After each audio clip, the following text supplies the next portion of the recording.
બનાસકાંઠાના ડીસાના આગકાંડ મામલે મોટો ખુલાસો થયો છે। આરોપીના ગોડાઉન સાબરકાંઠામાં પણ હોવાનો ખુલાસો થયો। આરોપીનું સાસરું પણ સાબરકાંઠામાં જ છે।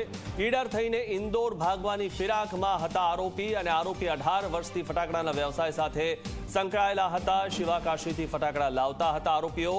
7 ટીમની રચના કરીને તપાસ કરવામાં આવી રહી છે। ઝડપથી ચાર્જશીટ દાખલ કરી દાખલારૂપ સજા આપવા પોલીસ સક્રિય છે। આરોપીઓના ખાતાની પણ તપાસ થઈ રહી છે।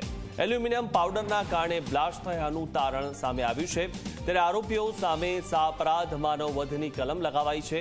દીપક મગનાની ક્રિકેટના સટ્ટામાં સંડોવાયેલો હોવાનો પણ ખુલાસો થયો છે।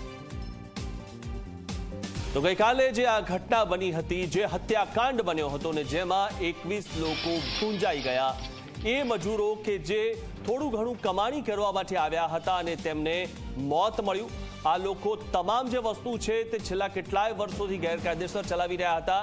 માત્ર ને માત્ર તેમની પાસે ફટાકડા વેચવાનું લાયસન્સ હતું અને તેઓ ફટાકડા બનાવી રહ્યા હતા।